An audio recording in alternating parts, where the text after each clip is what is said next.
the sixth president David Maraga is here with us, and we are happy to welcome you to the ground. Kwanza ni washukuru wana UGM wa hapa Wajir kwa kazi njema ambayo wamefanya ya kufungua na kuhakikisha tuna ofisi hapa.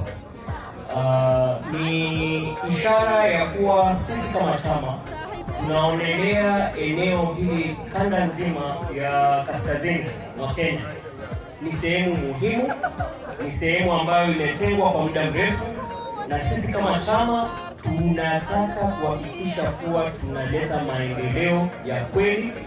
Sisi tumekuja hapa kama wale ambao filosofia yao ni ukatiba, na najua ya kwamba katiba imetengeneza maneno mingi sana mle ndani ambao tunaweza tukayatumia wakati umekuwa rais ili tubadilishe maisha ya hawa watu, so that the livelihoods, the joblessness and the structural discrimination ambao wananchi wa Northern Kenya wameona na vile tumeona that we can improve that. Tumeona upande huu wa Northern Kenya, this is an area with great potential.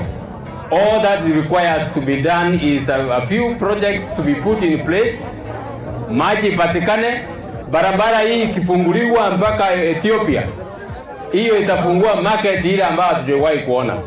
Hiyo ndio mipango ambao nitahakikisha ya kwamba yametekelezwa, na katiba yetu inatupatia hiyo nguvu.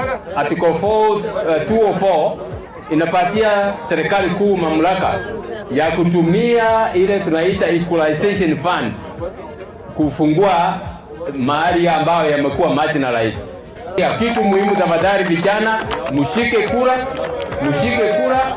kama 2027 mpige kura, mnipigie kura, alafu tuweze kuleta hiyo maendeleo. Mungu awabariki sana. Samarkan ku arka laygu soo saaqaya ana sahawiriye sida bembada.